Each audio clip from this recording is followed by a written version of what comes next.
మేము ప్రశ్నిస్తున్నాం. రాజన్న సిరిసిల్ల జిల్లాలో ప్రభుత్వ భూములు ఆక్రమించిన వారు స్వచ్ఛందంగా అప్పగించాలని జిల్లా కలెక్టర్ సందీప్ కుమార్ జోబ్ పిలుపునిచ్చారు. సమీకృత జిల్లా కలెక్టరేట్ మినీ సమావేశ మందిరంలో ప్రభుత్వ భూమి అప్పగింతపై ఎస్పీ అఖిల్ మహాజన్, అదనపు కలెక్టర్ ఖీమియా నాయక్ తో కలిసి మీడియా సమావేశం నిర్వహించారు. జిల్లాలో ఎవరైనా భూ ఆక్రమణలకు పాల్పడి ఉంటే సదరు భూమిని ప్రభుత్వానికి స్వచ్ఛందంగా అప్పగించాలని కోరారు. ఈ భూములను పేద ప్రజల సంక్షేమం కోసం ఇందిరమ్మ ఇండ్లు నిర్మించేందుకు వినియోగిస్తామని కలెక్టర్ తెలిపారు.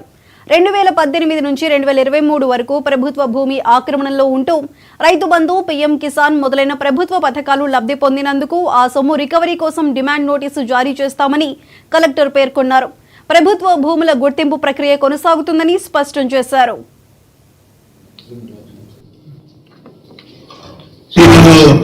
ఇద్దరు మహానుభావులు వచ్చారు. సో ఒక వ్యక్తి శ్రీ కూరవేణి నర్సయ్య సారంపల్లి నుంచి వచ్చారు. సో ఆయన 2018 నుంచి 464 సర్వే నెంబర్లో 5 ఏకర్ అక్రమంగా తీసుకొని ఉంటారు. సో దాదాపుగా 6 టైమ్స్ రైతు బంధు మొత్తం తీసుకున్నారు. దీంతోపాటు పిఎం కిసాన్ కూడా తీసుకొని ఉంటారు.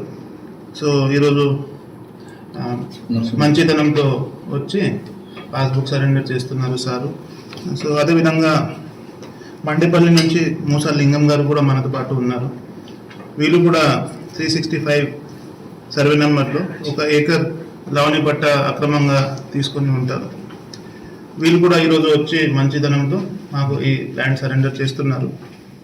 సో ఈ ఆల్సో 6 టైమ్స్ అది రైతు బంధు తీసుకున్నారు. పిఎం కిసాన్ కూడా తీసుకొని ఉంటారు. అది పర్యవేక్షణ చేసి మీకు చెప్పడం జరుగుతుంది పూర్తి. మీరు ఫస్ట్ మీరు వచ్చేసి మాకు సరెండర్ చేయండి. 5 ఎకరాలు కబ్జాలు వచ్చింది, నాకు ఇచ్చుకుంటామని వచ్చినా తరం గవర్నమెంట్ లోన్ పట్ట ఎరువిని వచ్చింది ఇచ్చుకోవడం. నాకు ఎకరం కొనుక్కున్నప్పుడు బెస్తలేదు ఇప్పుడు తెలియక కొనుక్కున్నా. నాకు క్రాప్ లోన్ దాని మీద వేసా, పట్ట భూమి మీద ఉన్నాయి, క్రాప్ లోన్ దాని మీద వేయాలి. ఈరోజు ఇద్దరు మహానుభావులు వచ్చారు. సో